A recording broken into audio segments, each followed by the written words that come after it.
घासीदास ला बेटा पाए भारी हो गए सो, घासीदास ला बेटा पाए भारी हो गए सो, घासीदास ला बेटा पाए भारी हो गए सो। मैं तो पैया लगा तो बाबा पैया लगा तो, घासीदास ला बेटा पाए भारी हो गए सो, घासीदास ला बेटा पाए भारी हो गए सो।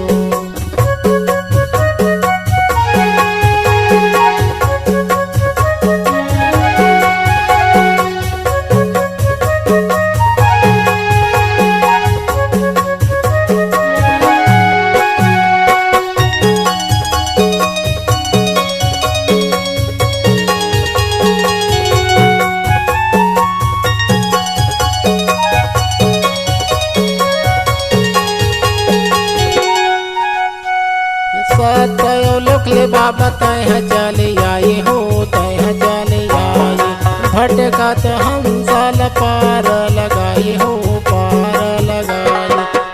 तयो लोकले बाबा तय चले आए हो, तय चले आए भटकत हंसल पार लगाए हो, पार लगाए, पार लगाए बाबा पार लगाए, पार लगाए बाबा पार लगाए।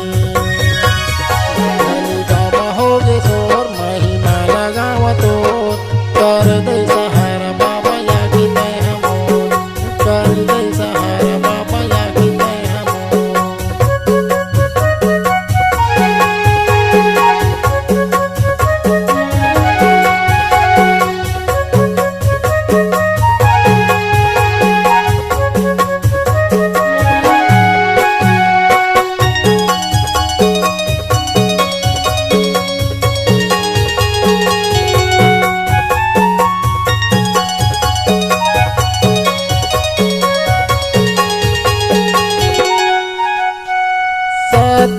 सत्य बाबा करे पहचानला, करे पहचानला गिरे अब मन खेलता है हाँ बार होता है हाँ बार। सत्य बाबा करे पहचानला, करे पहचानला गिरे अब मन खेलता है हाँ बार होता है हाँ बार। ताए हाँ बार बाबा ताए हाँ बार, ताए हाँ बार बाबा ताए हाँ बार।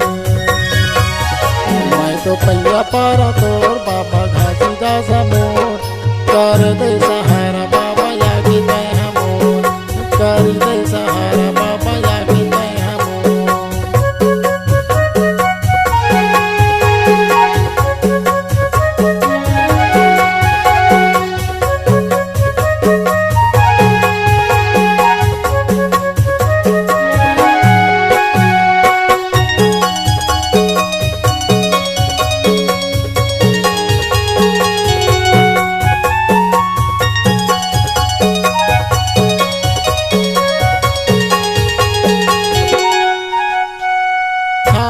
पहाड़ के बाबा महिमा बता दो, महिमा बता दो। दलहा पहाड़ के बाबा महिमा बता दो, महिमा बता दो। छाता पहाड़ के बाबा महिमा बता दो, महिमा बता दो।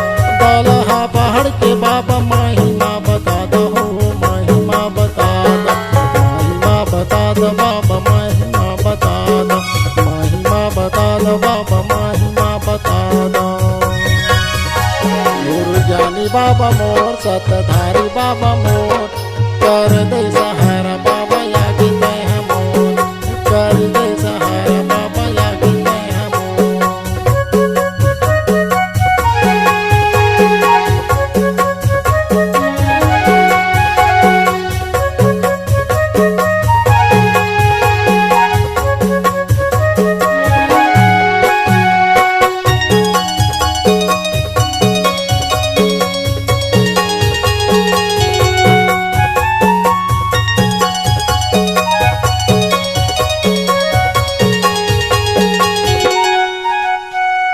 गिरदापुरी में बाबा लिए अवतारे हो, लिए अवतारे। साधु संत बाबा या पहो सहारे हो या पर रखवारे। गिरदापुरी में बाबा लिए अवतारे हो, लिए अवतारे। साधु संत बाबा या पहो सहारे हो या पर रखवारे। बाबा या पर रखवाले, आप हो सहारे बाबा या पर रखवाले। शक्तिशाली बाबा मोर महिमा लगावतो, कर दे सहारा बाबा या की तय मोर, कर दे सहारा बाबा या की तय मोर। घासीदास ला बेटा पाए भारी हो गे सो, घासीदास ला बेटा पाए भारी हो गे सो। मैं तो पैया लागतो बाबा पैया लागतो, घासीदास ला बेटा पाए भारी हो गे सो, घासीदास ला बेटा पाए भारी हो गे सो, घासीदास ला बेटा पाए भारी हो गे सो, घासीदास ला बेटा पाए भारी हो गे सो, घासीदास ला बेटा पाए भारी हो गे सो। छत्तीसगढ़ी गाना सुनने के लिए हमारे YouTube चैनल को सब्सक्राइब करें और नए नए अपडेट पाने के लिए बेल आइकन को प्रेस करें।